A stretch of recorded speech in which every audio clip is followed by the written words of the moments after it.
조국, 정경심, 유재수, 송철호, 윤미향, 이상직, 지용문 앞까지 쫓아가서라도 철저한 진상규명과 책임자 처벌이 이루어져야 합니다.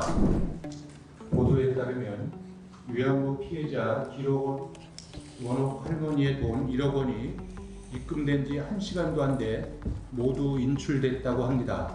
금액을 보니 처음 500만 원은 카드로 인출된 것 같은데 그렇게 해서 뽑기엔 귀찮은지 나중엔 뭉칫돈이 수표로 숭숭 빠져나갔습니다. 여러분도 아실 겁니다. 어르신들은 단돈 10,000원이 생겨도 통장에 집어넣는 분들이지 수천만 원을 한꺼번에 인출하시는 분들이 아닙니다. 게다가 안타깝게도 당시 길할머니는 알츠하이머병을 앓고 계셨습니다.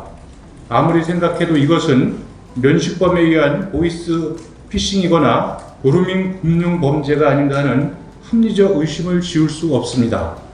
분명 쉼터에는 위안부 피해 할머님들의 돈을 전문적으로 빼먹는 돈 먹는 하마가 살고 있었을 것입니다.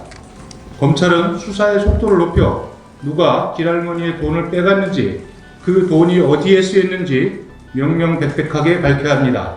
만일 그 과정에 불법이 있다면 그렇게 인출한 돈을 누군가가 유용하거나 횡령했다면 사법 처리는 물론 반드시 10배, 100배 토해내게 해야 합니다. 이것이 정의입니다.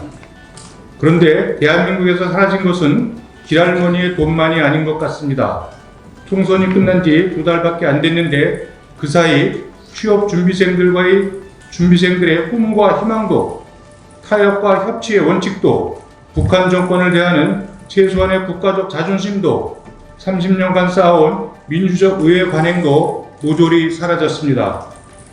대신 어떻게 해서든지 정치적으로 튀어보고 관심을 받아보려는 증오에 찬 막말과 갈라치기 발언들이 마구 난무합니다. 마치 미국의 무차별 총기 난사를 보는 것 같습니다. 고위공직자로서의 기본 인성과 책임의식이라고는 손톱만큼도 찾아볼 수가 없습니다.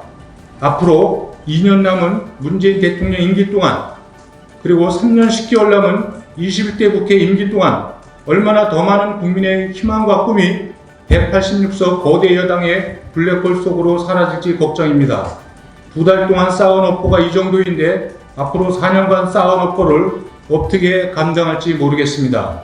문제는 개인의 업보와 잘못은 기껏해야 자기 자식에게 가지만 권력자의 업보와 잘못은 곧바로 국민의 좌절과 고통으로 귀결된다는 것입니다.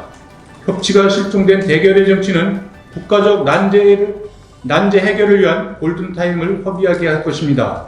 젊은 세대에게 공정과 정의가 무의미해지면 대한민국의 미래는 각자 도생과 양육강식의 판치는 정글이 될 수밖에 없습니다. 정의롭지 않은 세상에서 힘없는 사람은 살아갈 수가 없습니다. 잘못은 정권이 하는데 그 피해는 고스란히 대한민국과 국민이 짊어져야 하는 세상이 도래하고 있습니다. 이번 인천국제공항공사 사태가 더 격화돼 자신들의 사건이 묻히기를 두 손 모아 기도하고 있을 정부 여당 사람들이 있을 것입니다. 조국, 정경심, 유재수, 송철호, 윤미향, 이상직 이런 분들에게 절대 요행이란 없다는 걸 국민이 똑똑히 보여줘야 합니다. 지용문 앞까지 쫓아가서라도 철저한 진상규명과 책임자 처벌이 이루어져야 합니다.